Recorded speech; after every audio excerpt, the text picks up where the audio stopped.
All right, good evening, everybody. Welcome to another JAFTA meeting. I see a few people in the chat have started saying hello. Hey, Wesley, Arnold Foot, how you doing? So today, first of all, let me just send some apologies. One of our speakers, he was basically called off on a site visit, so he's not going to be able to attend this evening. That's David Brown from the Ministry of Culture, Gender, Entertainment, and Sports. He was actually going to be telling us today about. Hold on a second. Let me get that. Right. Yeah, so he was actually going to be telling us today about the. Jamaica Creative Initiative. Right, the Jamaica Creative Initiative. But as I said, he's not going to be joining us right now. And we have Renee Robinson, who is going to be discussing the national return to set safety guidelines and protocols that were published last month by JAMPRA and JAFTA, and basically the way forward with overseas productions in light of the protocols and the pandemic. So she should be joining us at 6:45. In the meantime, I just wanted to make some announcements. Those of you who attended the um, the awardee reveal for the JAFTA Porter Screenwriting Lab, you would have seen the awardees. But for those of you who weren't there, we had two awardees: Tanya Batson Savage for her story Old Haig, and Mezan Ayoka for Watari Vale. So um, I guess if you guys want to, use your emoticons and show support and show a emoticon clap of hands, it's up to you. Outside of that, I also want to mention that we have a few Jamaican selections in the Trinidad and Tobago Film Festival. Yay! Those are, yep, Kev, is your we video have on? quite a few. Yeah, my video should be on. I saw my face. Yeah, I'm seeing my face, so my video is on. Okay. You're not seeing me? I'm seeing your icon. Oh, I don't know then, but my video is on from here. Okay. All right, so let me tell you about the persons who've been officially selected for the Trinidad and Tobago Film Festival. There's a film called Yellow Girl and Me, directed by Isabella Issa. That's in competition for Best Narrative Short. That's pretty much the only film that I have a trailer for. Let me show you guys that trailer real quick. It's just a minute, so it won't take up a lot of time. Um,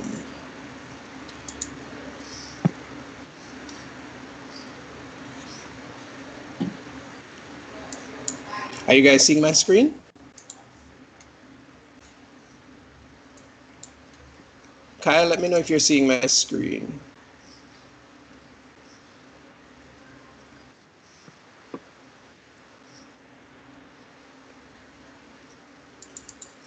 Just let me just double check. Are you guys seeing the trailer?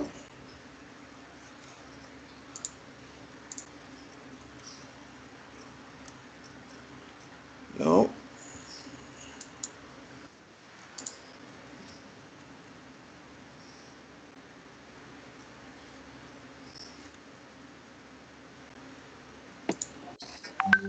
Just double check. Are you guys seeing the trailer? I'm only seeing you, Kev. You're only seeing me. All right, that's strange. All right, hold on. Let me try this again.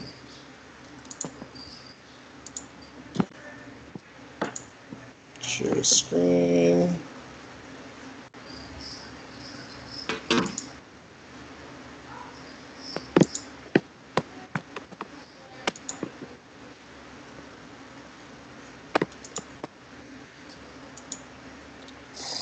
All right.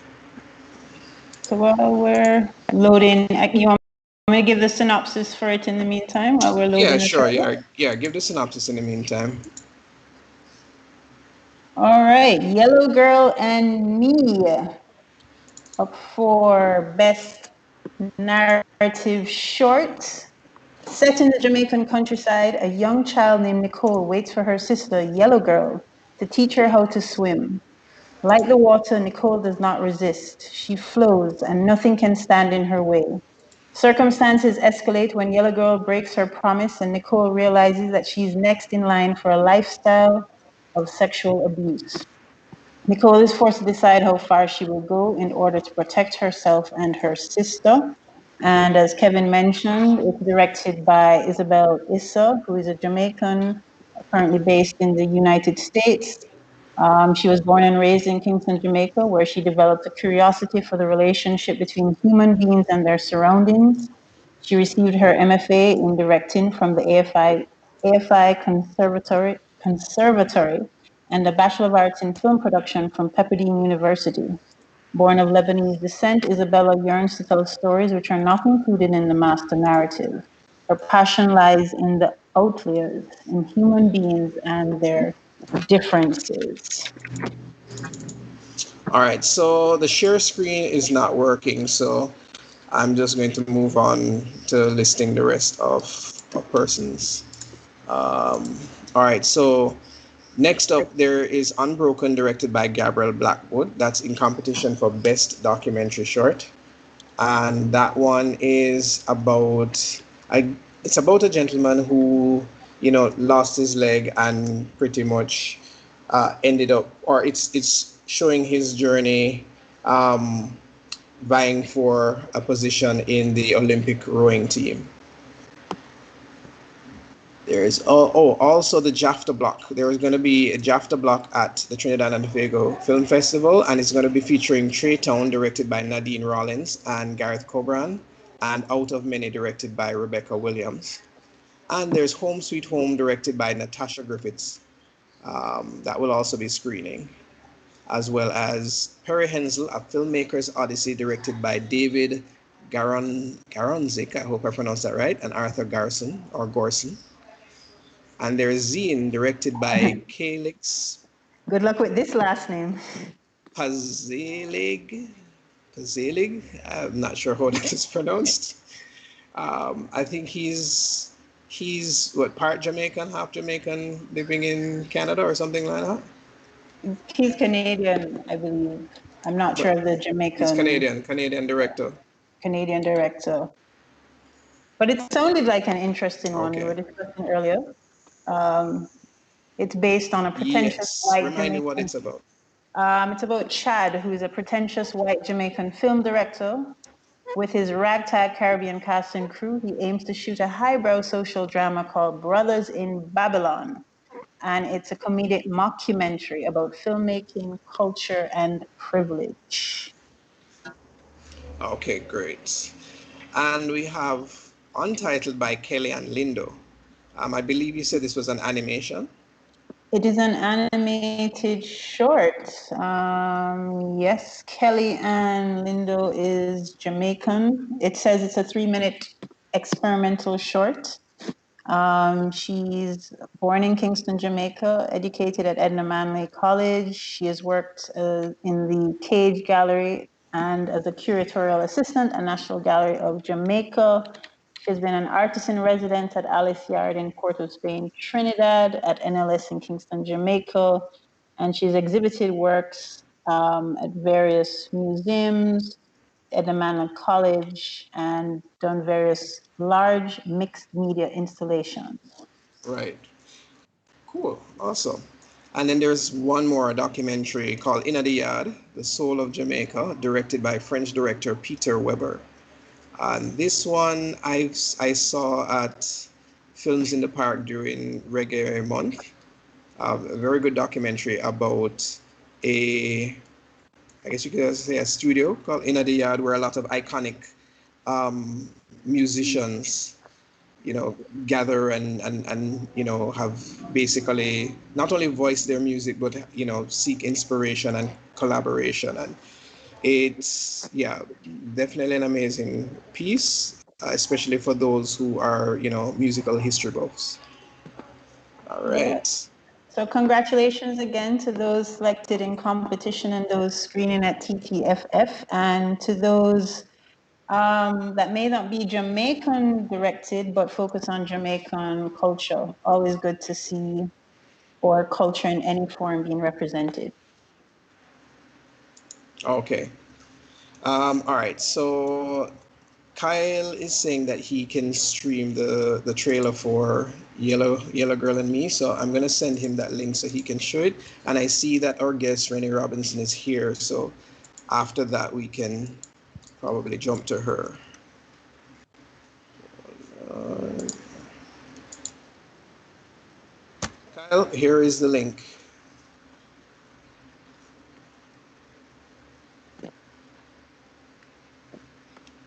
Let me know if you got it and if you can load it.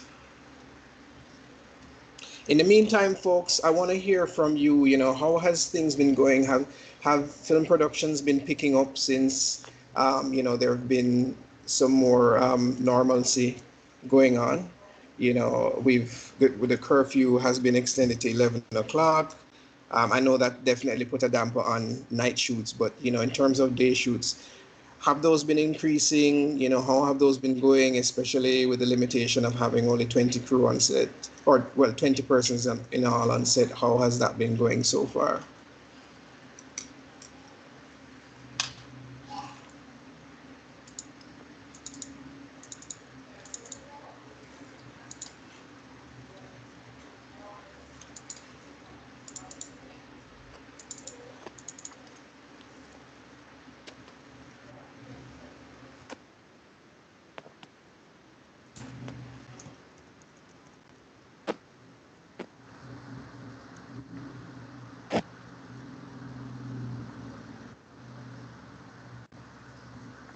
Kyle, let me know if you're about to queue up that video.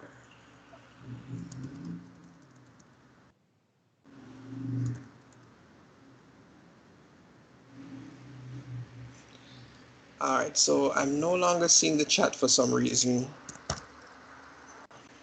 Annalise, are you able to see the chat? Is anybody responding regarding their experience with, things opening back up a little bit? I am not seeing the chat at You're this not seeing it time. either. All right. All right, so it's not me alone.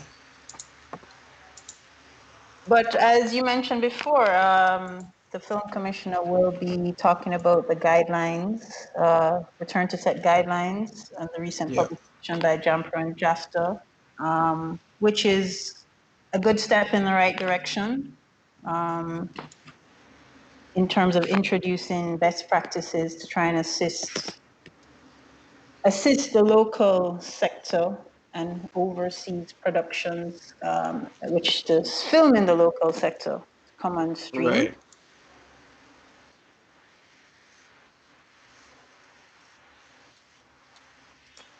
We would be we'd be terrible radio hosts, Kevin.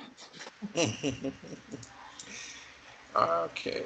All right. Well, seeing that the video is still not up, I mean, Kyle says 1 sec, but it's now 6:46. I think it's best we turn it over to our film commissioner right now, and we can probably play the video later if you can get it up, Kyle. Is that all right, Kyle? Hopefully he's heard me.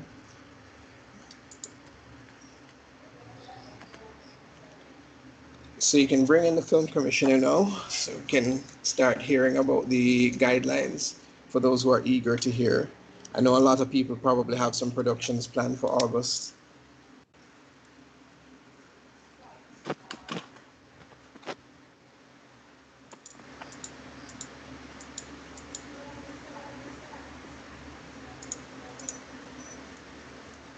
Absolutely, especially with Absolutely, especially with emancipation and emancipation and independence taking independence place. taking place. Yep, yep.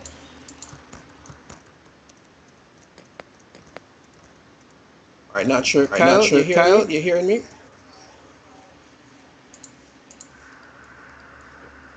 Madam Film Madam Film Commissioner, Commissioner, if you're I hearing think you us, can I think you can unmute. unmute. All right, I All am right, I hearing am you, hearing you, but I don't think anyone is seeing me. Yeah, I'm not Yeah, I'm seeing you not seeing you either. either. Yeah. Yeah. I'm not sure if I'm there's not an sure if there's override an because override I I am am Are monitoring you? my monitoring Are video you? my on my video end. on my Oh, end. I see your. I see your I video see your now. video now. Okay, great. Okay, All right, great. okay, good. So All it's right. good to Okay, know good. that So I'm it's not good to talking know to that I'm not myself. talking to myself. Listen, this day and age This that we're day and in age right that we're now, in just right now, just the Zoom calls the and the Zoom calls technology and the calls and technology the, calls and the, Oh yeah. you've you're figured basically out you figured out how how to fit to how inside to this fit box, inside this you know? box, So, you know? Yep. So Yep. yeah, Solid box. yeah, Solid right, box. so right. good So evening, good everybody. evening, everybody. Thank you, Thank you, JAFTA. Thank you Annalisa, for having JAFTA. me Thank you join for you having me today. join you today. Always a pleasure Always a to pleasure have an to opportunity to have an speak opportunity to speak to the film to the industry. You guys are a hardworking bunch, and as I keep all saying, like we're all in this world together, and I really have to big up the work that JAFTA is doing in bringing everyone together and being a body and being an entity that represents the needs of the professionals who are working in the film industry right now. Hasn't been an easy time for anybody, but I think I feel like we've been doing okay. Um, so thank you for having me, and particularly to talk about something as important as getting back to set. Kevin did mention that people have been working slowly but surely, which is excellent. It's such a good thing to be able to see that people are working and starting to work. And on the film commission side, we've also started having a lot of international inquiries coming in. People are trying to get a sense of how to come back to Jamaica, and all of that. That looks like Kurt in his Superman shirt. Hi, Kurt. Um, yeah, so just seeing a lot of the work that people are coming back into Jamaica and wanting to be able to be a part of the industry here. Some of the things that we've been hearing is that entities are looking for places where they know they can continue to shoot safely. And so it was really important for us to be able to work together to develop and deliver these safe back to set, return to set protocols. I'm very careful to say it's not that we're going back to work, because I know we've been working this whole time, but we're just safely going back to set. I wanted to, so the process of this, and this document was launched a couple of weeks ago, but it was several weeks in the making, and it really was a collaborative effort. JAFTA was integral in making sure that the information that was put into this document meets the needs of the industry. And then on the film commission side, we inputted to make sure that it worked for international best practices, and then of course working for what needed to be represented from a GOJ perspective with the Ministry of Health and with some of our other government counterparts, just to make sure that we are following the national health protocols, and that this document is a way to create an entry point for persons who are coming back. Um, I'm gonna just share my screen quickly because I do have the document up. I'm not gonna go through it page by page at all. It is available on the Jamper website on dobusinessjamaica.com. And in fact, even if you just Google Jampro Safe Return to Set, you will be able to find this document, and you can download it and you can send the link. It's circulated. We have circulated it to the industry. We've circulated it internationally. There was a press release that went out, so a lot of our international stakeholders are now aware. It's uploaded to the website. It has been uploaded to the Association of Film Commissioners International. So, we are actually one of the leading countries. Thank you. Thanks for putting that up. That's definitely better than me saying Google it. So thanks for doing that. I believe that probably what might have been Kyle. Um, So, but I will share my screen to let you guys see the content page of the document, so you can get a sense of what's in it and how to navigate and what to expect as you go through. Um, so let me know if I hope, are you guys seeing my screen? Somebody give me a thumbs up or a yay or nay. I see the little yellow box to say that it's there. But yes, you guys are seeing my screen? Yes, we're seeing. Okay, awesome, awesome. All right, so so just to give you a general sense, so this document is broken down initially looking at general recommendations and basic safety rules. These are the types of things that we're all familiar with, just, general safety, making sure that there's a relationship between the responsibility of the individual cast and the production company, and then also introducing the expanded roles of the set medic, or if there are other medical production representatives that might be needed. One thing that is really important is I'm available anymore. Are you not seeing it? I will try to No, it's share. up. I'm It's seeing up? it. I'm seeing it both here and on YouTube, so Okay, it's excellent. fine. All right.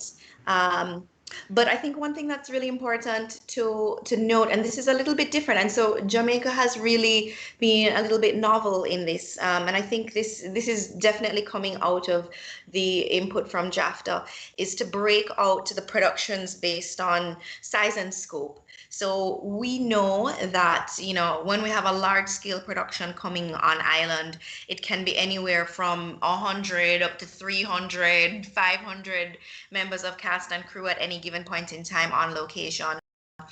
But at the same time, it's very possible to also be able to shoot something which is considered a micro shoot, which would be, 10 or less. And those numbers were devised based on what we were given based on the Ministry of Health's protocols when we were looking at 10 gathering or no gatherings of less than 10 persons. So we wanted to make sure that there was a possibility for a smallest gathering that's possible of no more than 10 persons. What would need to take place in order for us to be able to deliver a production at the micro scale? And then the productions would break down from the micro, which would be 10 or less, into a small production, a medium-sized production, and then a large-scale production, which is really the international productions that we've been seeing, so things like the size of Bond and those types of productions. And throughout this document, it outlines, based on the size and scale and scope of the production, what are some of the things that the production team will need to bear in mind as they plan and as they devise their structure and their guidelines for how to function on set. Breaks down into the different types of guidelines that would be required at the different stages. So from development and pre-production, and then also breaking it out into different recommendations on what you might need to think about at these different stages. And then it goes into the production and onset, what you might need to think about for all of that, as well as recommendations for international arrivals. Now, I want to make sure that it is always, the guidelines are always changing. As you see, over the past couple of months, we have really kind of changed from the minor of less than 10 gatherings to now we're much larger. Curfew hours have extended, the international protocols have changed, arrivals, there's the different types of entry mechanisms. So all of those things that an international production might need to be aware of, we still want to make sure always check directly. So you can either come to us at JAMPRO to find out what are the most up-to-date guidelines for international arrivals. At the moment, you would be going to the Visit Jamaica site, which is managed through the Ministry of Tourism, and the Visit Jamaica site will give you the exact details for how to get approval to arrive into the country and what it is that you need to be able to do and the timelines and all of those kinds of things. So always, obviously this is a fixed document. It's been published. It was published, at the end of June. So, there's going to be, we will try to update it as much as possible, but always, always, always don't hesitate to just outreach. Let us know if there's any questions that you have, any guidelines that might have changed, any medical regulations that might have changed. We'll always be able to point you to what is most up to date. And then the rest of the production guidelines, they break out into the different job functions, the different departments on set, and some of the things that might be needed at those various departments. And of course, the role, the real thing that we're trying to make sure is that we are safe, not just for our international crew, but for you, our local industry. You guys are the ones that are delivering these productions. And whether it is a local crew that's delivering a local production or a local crew that is delivering an international production, we want to make sure that you are feeling that you're safe and that you are definitely abiding by these guidelines that are going to help you as you move forward. So, and then finally, the end of the contents page here just gives you, so it kind of goes through all of the different things. I'm not going to go into too much detail. I mean, I know the JAFTA representatives were definitely a part of developing these guidelines, so we can answer some questions. I'm happy to answer questions, but I'm going to skip going through all of the detail from department to department, and just encourage you to actually go through the guidelines, go through the documents, and get familiar based on your department, and also get familiar with your production management teams on what are the expectations of the individual crew versus what are the roles and responsibilities of the production management to who you've been hired by. So I will stop sharing my screen.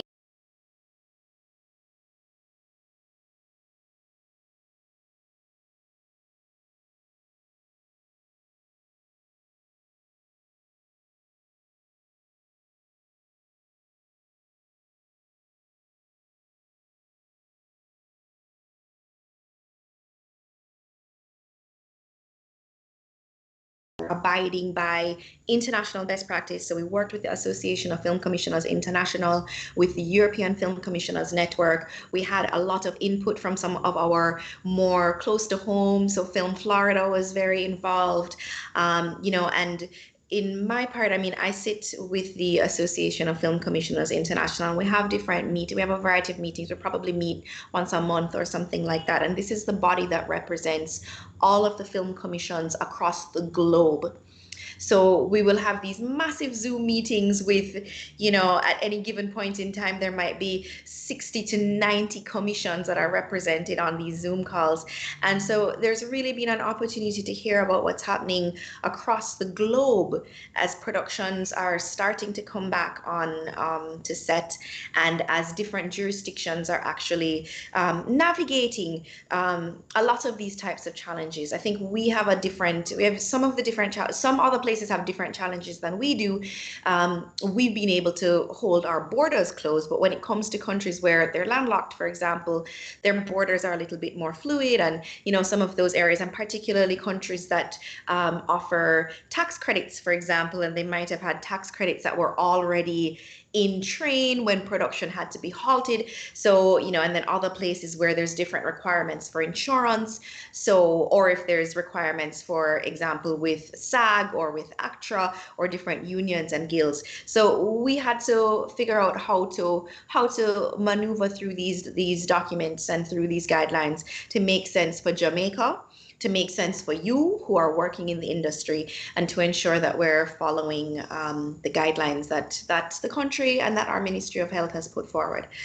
So I'll leave it at that. Do you guys want me to take questions, or how you want to do this? All right, so while I wait on some questions to come in, one of the questions, I'm not sure if you had mentioned it or if I missed it, but these guidelines are fully approved by the GOJ and Ministry of Health. Yes, so they went through that process, and everything that is in the guidelines is in line with what the Ministry of Health has published. Yeah, Okay, great. yeah, absolutely. Um, and I know the Prime Minister announced recently that he's extending the curfew. Oh, I see. I'm seeing the chat come up now. I know he's extending that 11 o'clock curfew till I think September. Mhm. But you have no idea like what they will extend it to after September. No, well, not at this point. I mean, everything, we wait for the instructions from the Office of the Prime Minister as well. So, what we've been doing is as new information comes up, we do try to update the document, but there's also in the document is the link to the Visit Jamaica site and to the OPM Hmm. and to the Ministry of Health, so that if you are using the document, whenever you click on the link, you will always get the most up-to-date information that's available on those websites. Okay, great. That's excellent to know. Natalie Thompson is asking if we can get a summary booklet for smaller productions with bullet points. I can look into that. I mean, it's there is yeah, you're right. There isn't an executive summary on the document. The only challenge with that, and it's an excellent point, Natalie, but the only challenge with that is that I think that um, the details that are in the guidelines, it really is quite detailed, and as long as the details are not being kind of over there's no oversight and overseeing over the details by having a summary document, but that's an excellent suggestion, and I can certainly look into it, having All something right. that's a little bit more, maybe like a 3 page or something like that. Yeah. One more question from Natalie, which definitely interests me, is what about night shoots? Can we get special permits for night shoots? At the moment, no. So we all have to follow what is available for the ministry based on the Ministry of Health and based on the disaster protocols. So, the Disaster Act, which was gazetted, and they've actually, I can actually have that available on the website as well. But it would be the same situation. It's a legal document. I don't think anybody really wants to read it. But essentially, this is the act that governs the curfew hours. So, we also, yeah, I Right, think, right. and we have been asked for exemptions on the arrival process and exemptions on, all sorts of things. But I really have to say that at this present moment in time, as much as it is needed for the industry, we still do have to recognize that we are in the middle of a global pandemic, and we do Right, just right, simply have to follow the disaster protocols at this time. right. Let me just check the chats real quick, see if there are any more questions. Uh, Not seeing any more questions, but I don't know if Annalisa or Kurt have any questions um, from their point of view as directors and producers. No, not hearing anything from them. All right. In the meanwhile, while we wait on persons to formulate some more questions, because maybe they're thinking things through, Kyle says that he has the video ready, the trailer for Yellow Girl and Me. Kyle, I trust that this will work this time.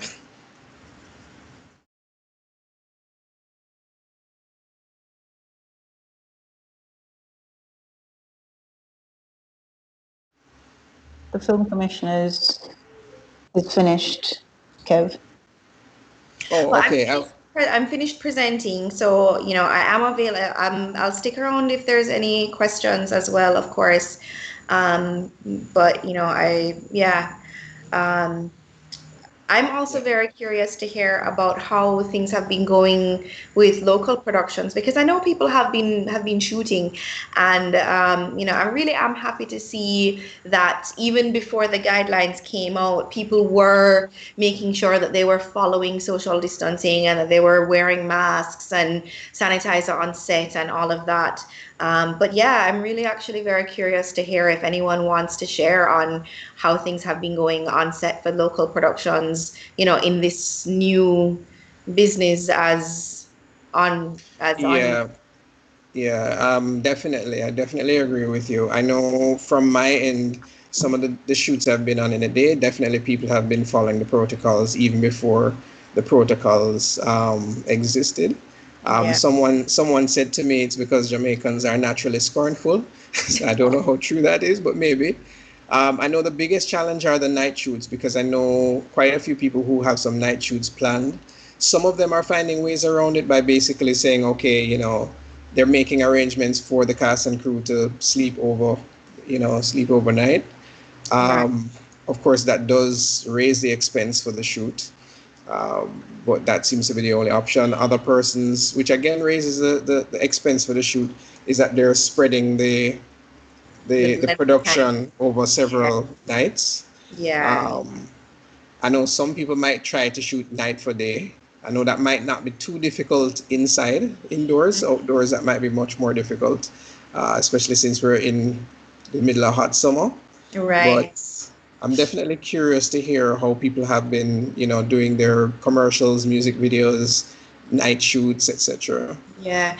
And to be honest, I mean, although I said, we do need to adhere to national protocols, but at the same time, don't hesitate. If you are having a concern, if you are having a challenge, if there's something that you want to be able to explore, if there's a question, if you want to be able to see if there's some other type of option, let us know. Just contact the Film Commission.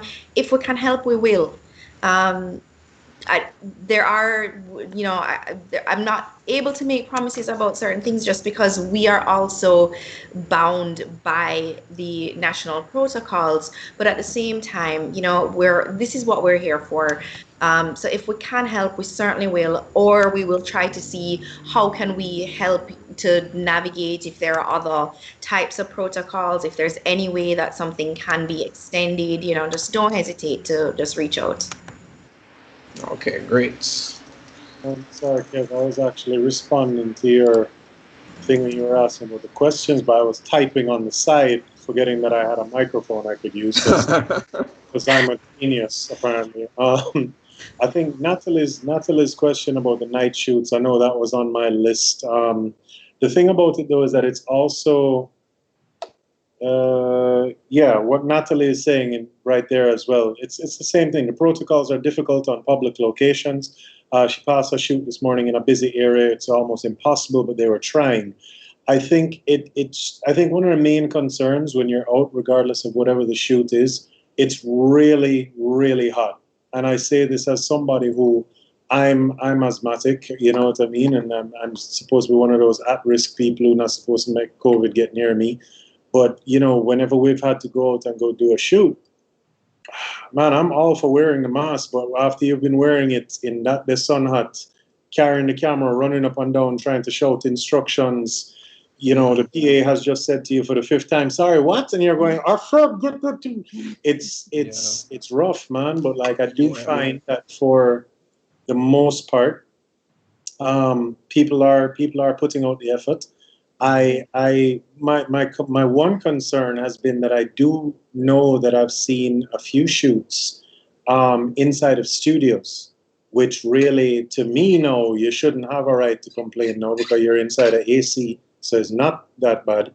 And you're now breathing recycled air, and this is when I'm seeing people kind of taking off the masks and thing, and that to me is a much bigger concern, and I think that is something that needs to be looked into or whatever. I don't know how to put it, but I can excuse somebody kind of saying, yo, I need to breathe for like 2 seconds because it's like 96 degrees. But when you're inside of a studio in indoors and it's nothing but just AC and you're inside of a large garage with 20 odd people, because we've now raised the amount of people that can be on set. Right. That is knowing that's asking for problems. Right, right. And I mean, there is a challenge where that's concerned because I've heard some people complaining that even though they're indoor and it's cooler, when they're lifting heavy equipment back and forth with that mask on, it causes problems as well because the extra exertion causing them to need more air, Yeah, so that's you know what's also going to be a problem when you end up in hospital with a thing there down. You know, I get it. I get it. It's not easy, but I find that people. I've also seen situations where people don't put it back on, and that's the thing. So if that's the reasoning or yeah, that excuse you're going to use, fine, take it off a sec, make it hang off the ear, pick up the thing. I'm not even saying this is safe or it's a good idea, but the reality is they pick up the equipment, they do what they're doing right, until they just get into conversation. Put the thing back. right, It's not. Yeah. It's for everybody else. Are yeah, people yeah. using face shields? Has that been of any use? I mean, I know it's gonna be impossible if you're, carrying a camera, I but know seen other departments using face shields? makeup artists Makeup using the artists. face shields more than anybody else. Right. Because they do have to be up in people's faces with their brushes. I know cost has kind of gone up to in some lines, and I know a lot of companies, myself included, have tried to accommodate in their fees a touch up of a kind, because the reality is they're having to get a lot more brushes and sponges and dispose of Their own things equipment, yeah. in a way that they didn't have to before. Once Right. if they've applied the makeup on set. Yeah, we've also been making sure that on any of our sets that there's a medic on hand to sort of, if necessary, crack the whip. If there's, a bit of too much, you're breaking that 6 feet. The 6 feet is impossible. Right? That's the Yeah, one that we just. absolutely. Yeah, yeah, A camera operator and his AC cannot possibly stay. 6 feet. Yeah. I mean, right. that in itself is ridiculous and rough. You try your best, but I think that's where things like just the sanitization comes in. And if the AC is right up beside you, then okay. But now you should definitely both be wearing masks, and I'm sure that you can hear me if Yeah. you're right here. So there's ways around it. I think a lot of it boils down to common sense. Yeah, definitely. Kyle Eitel has a question based on what we're discussing. He's asking if there's different advice for indoor versus outdoor shoots in the guidelines. There is some information in there about that. I mean, and again, it's basically just making sure that that ventilation is available, and so this would be, and obviously if you're in somewhere that's AC, as we were talking with recycled air, then it's going to become even more important to ensure that you yourself, for your own protection and for the protection of others, are, covering your nose and mouth. So that's more of like well, we're gonna have Right. to do it as a common sense thing. But there's other, I mean, ventilation came up as well in, for example, traveling together in for ground transportation in vehicles, or stuff like that. Or if you're in the production office, for example, and everybody's in the same location, the same building. So there is some information in the guidelines about those. And again, it's recommendations. Every production is going to have to figure out how to maneuver it, but at the end of the day, these guidelines are there for your own protection. Right. As annoying as it is and as difficult as it is to do your work, we still have to make sure that you wake up tomorrow and that you're not in hospital. Right. Right. Definitely. Definitely. And are there penalties associated with not following these guidelines? Like if someone observes that no guidelines are being observed on a set, are they reported and are there Yeah, penalties? this is not law. This is Oh, not the okay. it's a protocol and a guideline. It's a recommended guideline. Right. Now, obviously, the parts of this document that are aligned to the things that are in the law. For Yeah. example, what I had mentioned about the Disaster Act. So if, for example, inside the guidelines, it talks about, the night shoots and about abiding to curfew. So if the shoot does not abide to curfew, and at 2 o'clock, 3 o'clock in the morning, you have people who are heading home, then, or same thing if you're going to set at 4 a.m., then those are the things that would be would be breaking the law at that point. And at that point, it wouldn't be, for example, the film commission revoking your license. It would be that the Right. police going to stop you. Right. So, And the you know, film commission not going to bail you out either, so stay at home. oh, no. I am, you guys, listen, Hey, I was really looking forward to that, guys. That's I'm just saying, I came out of production because me and the 4 a.m.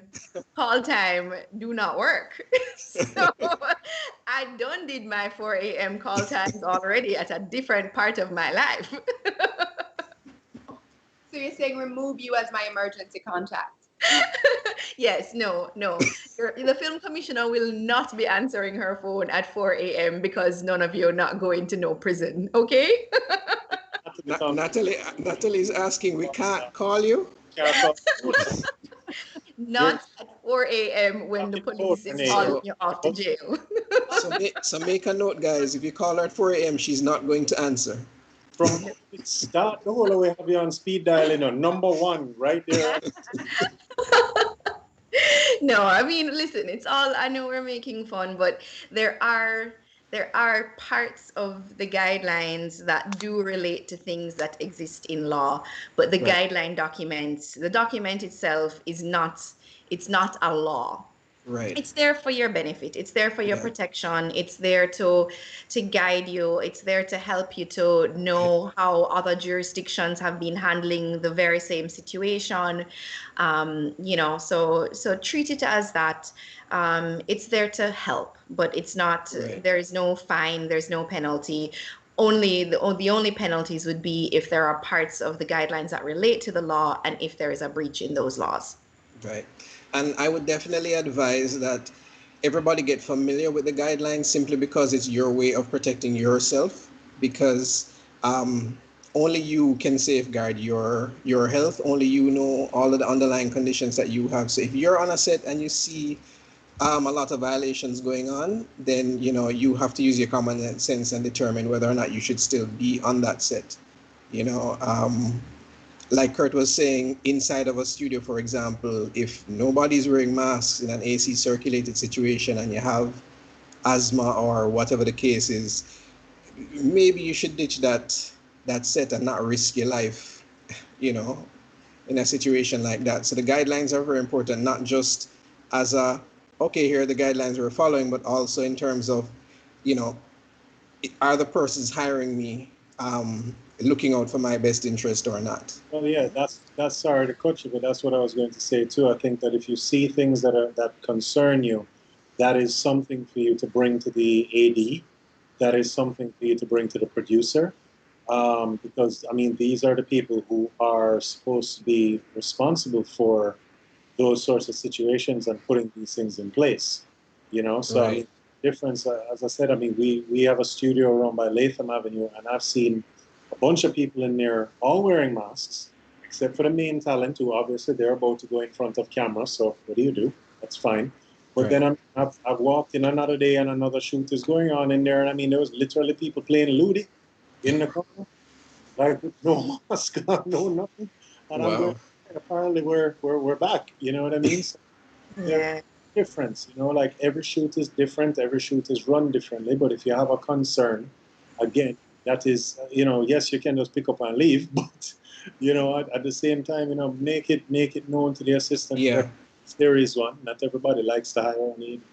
No, that's an excellent point, because I mean at the end of the day, your safety is your safety, and if you walk off a set, people can say anything. They can say, Exactly. "Oh, you walk off a set because poor work ethic." But if you bring it to the attention of the AD and the producer, and nothing is done, and Yeah. then you walk off, and people still want to say something about you, you can say, "Well, I brought these things to the attention of the AD and the producer.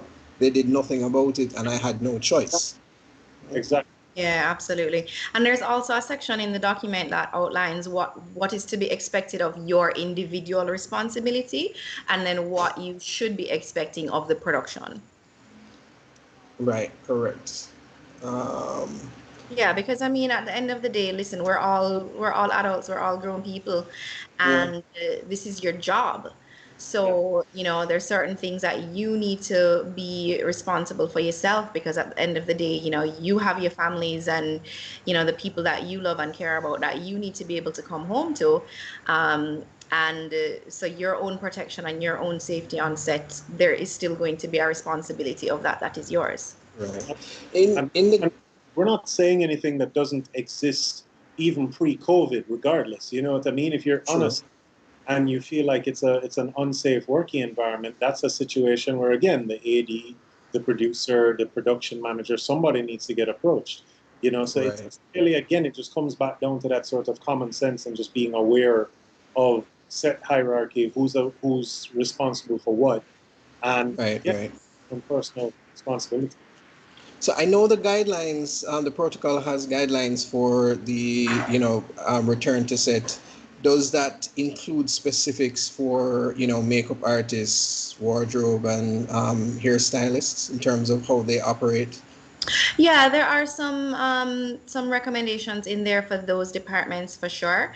Some of those it could be varied. So, you know, there's things like um, doing digital like virtual fittings. So it could be as far on one side as that, where, you know, like a costume might be sent to someone, they fit it, they're, you know, on Skype with the person, they're seeing how it's fit, it gets sent back, the alterations are made, you know, so it goes as far as that from, Yeah. you know, that version to things like having different brushes for different people, Right. or, you know, making sure that you are using disposable applicators, or making sure that you're cleaning your brushes in between usage for different persons. So it varies. Obviously, that is a major concern because something like makeup, you know, you are when you're sitting, when you're in front, when you're in hair and makeup, and you're literally, you know that they're using the same brushes on everybody, and it's just how it is. But we're now at a time when something like that is very dangerous. Right. Right. And we just need to be stuff like that. And I know that it is more expensive. You know, it adds a layer of logistic and it adds a layer of budget that most people don't want to have to deal with, understandably so. But at the same time, at the end of the day, it is for your protection.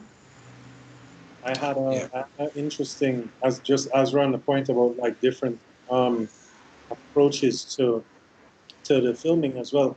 I completely forgot I got a phone call today in regards to a job next week, and they were calling to take my breakfast and lunch order today because everything is going to be prepackaged, everything is going to be sealed up. There's not going to be it's again, it's just one more adjustment being made.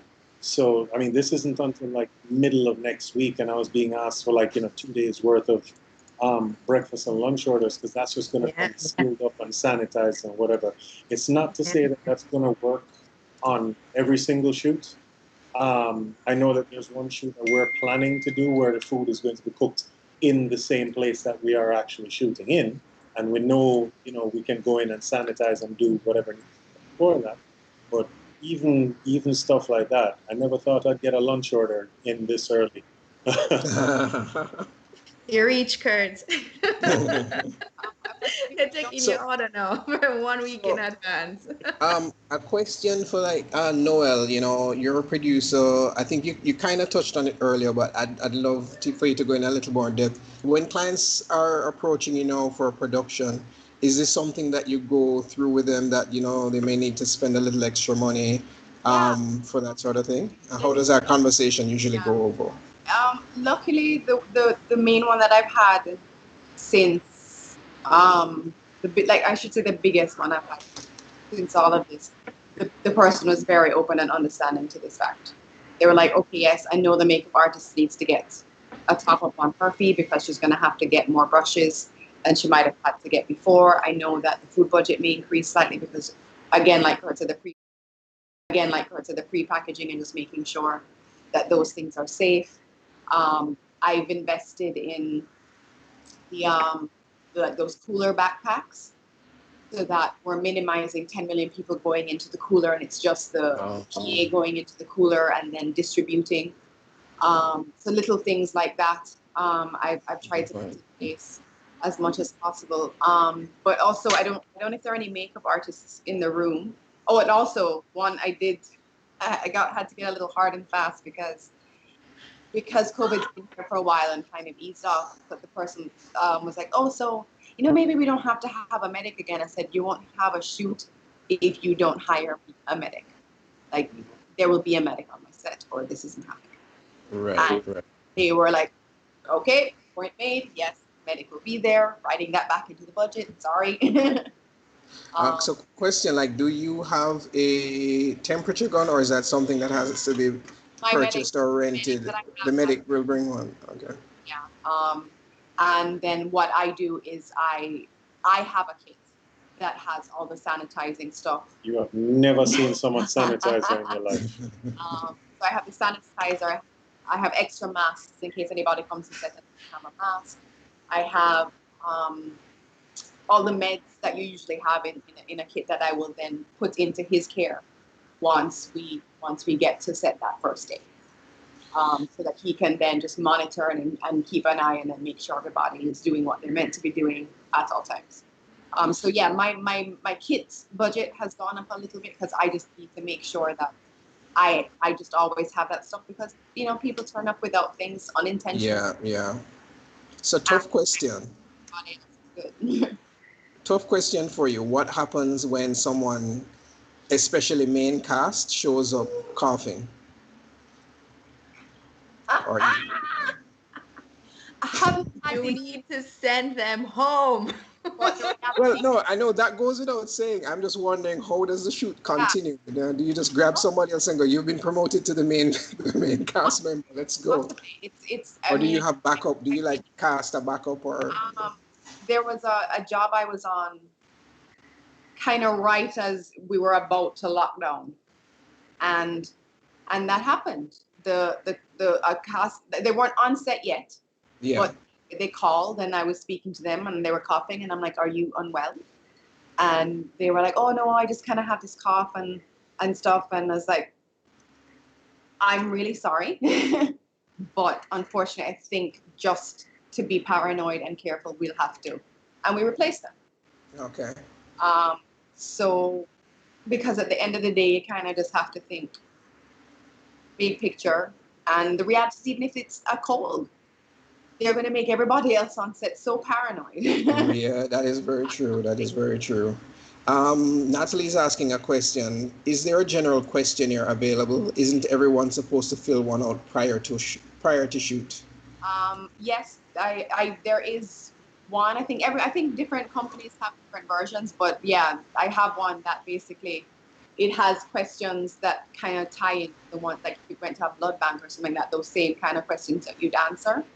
You answer and you sign off once you have been chosen and before you come to set. So it's literally emailed to you. You have to sign it. You have to get it back before you even interact with anyone. I don't know if everybody does that, but that is something that is being done just as an extra precaution.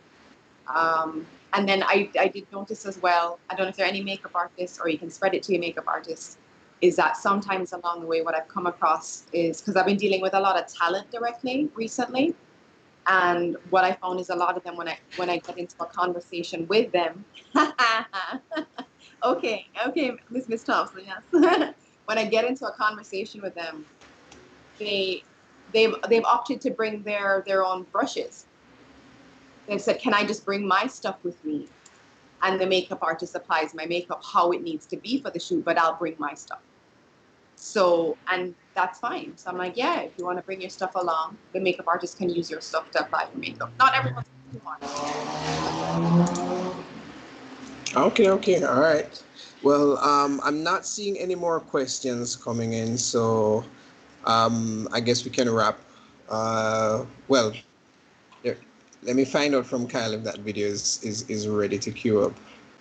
I really would like to show that trailer.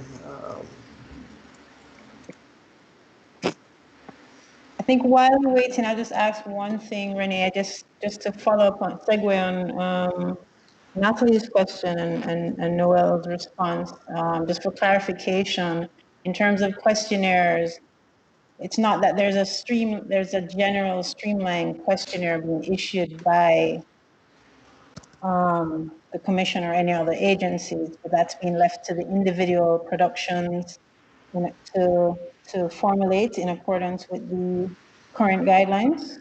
Yeah, I think the productions are usually responsible for that. I mean, it's going to be different for different productions a little bit. So, and I think this is one of the things that the set medic, they are now becoming a little bit more responsible for, and on the production side as well.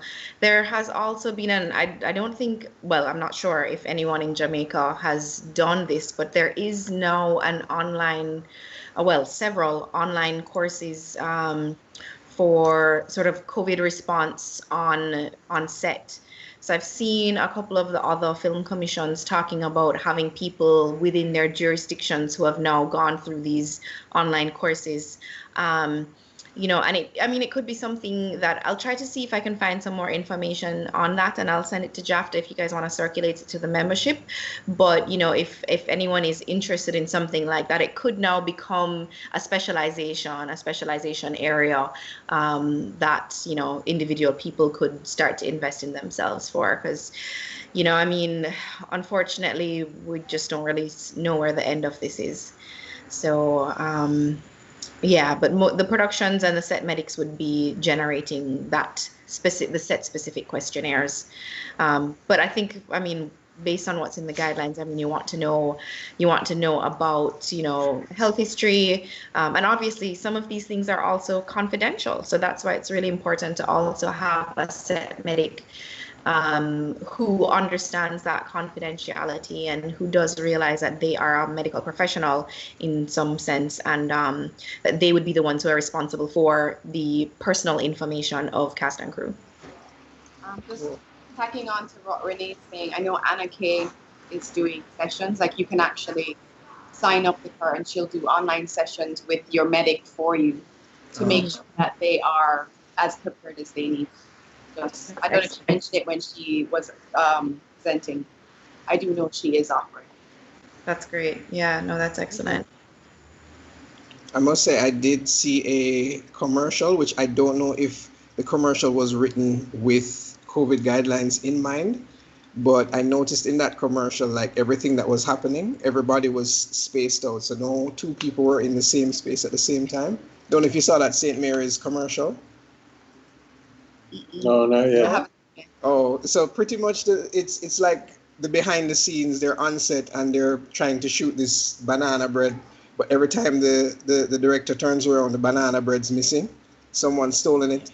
And pretty much everyone on set is like far apart. So like they're moving, but they're not moving anywhere close to each other.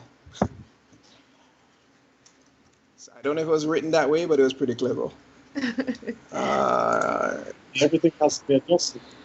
Everything has to be adjusted according to, we did a music video shoot the other day, and I purposely decided that two characters are going to be mother and daughter, just so that we could actually hire a mother and daughter who live in the same house together, are at no risk to each other, instead of having somebody walking around with somebody else's picnic. You know what I mean? So it is. Yeah. That's actually pretty smart, because I can just imagine a parent being worried their child being in somebody else's arms for that long. Yeah, and that is actually in the guidelines as well. So, that's one of the recommendations, that if you're going to use family units, then, use actual family units where possible. Okay, awesome. All right, so I guess we can wrap. Still don't see any other questions coming in. So let me find out. Kyle, I'm going to ask you to take over and show the trailer for Yellow Girl and Me, and then we can wrap up.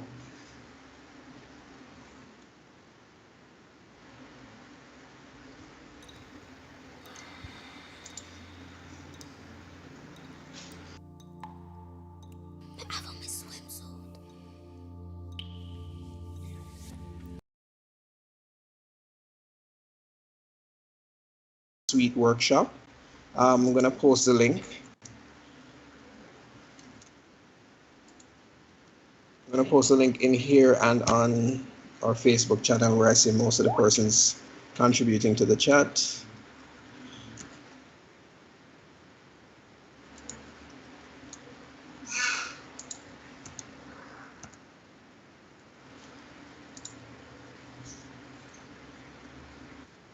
And let me see here.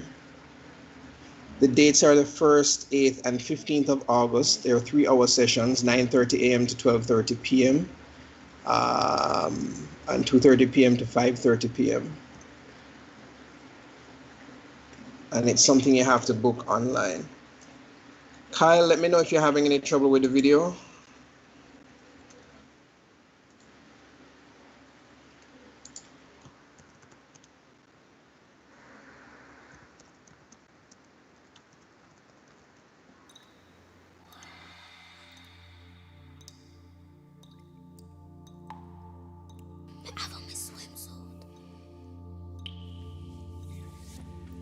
You promised me. Look out, please. Nothing can sweeter, nothing can nicer. Pink and white make the flavors brighter. My little sugar, my little. What you mean come? You don't know she can't swim. I tell you one thing because she's not a teacher. My little sugar. My little cocoa. You want one? I want more so.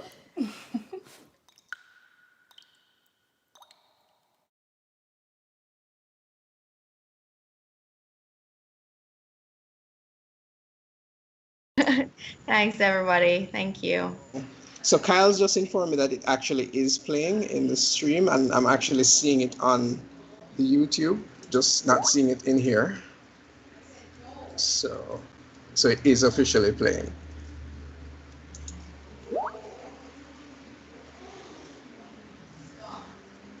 All right, and I think it just ended. All right, well, on that note, thank you again, everybody, for attending another JAFTA meeting.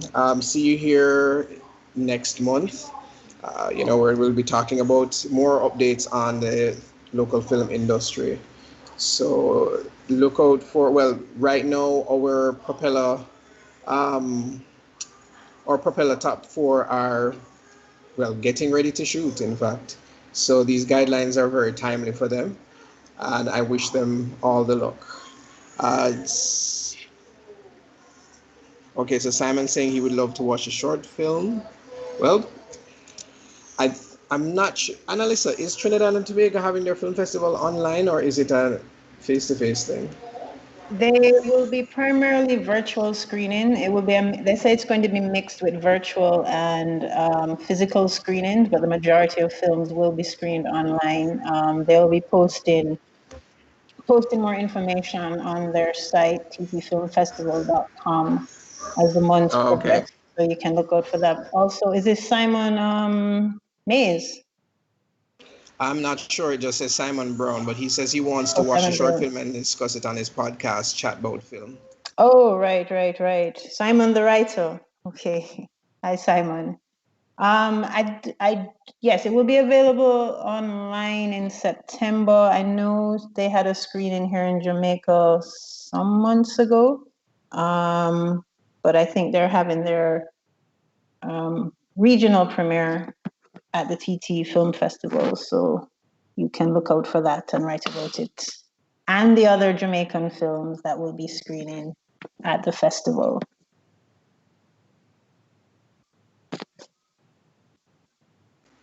All right, so with that, we can take it away. See you later, guys, or see you next time. Stay tuned, everyone. Last Thursdays.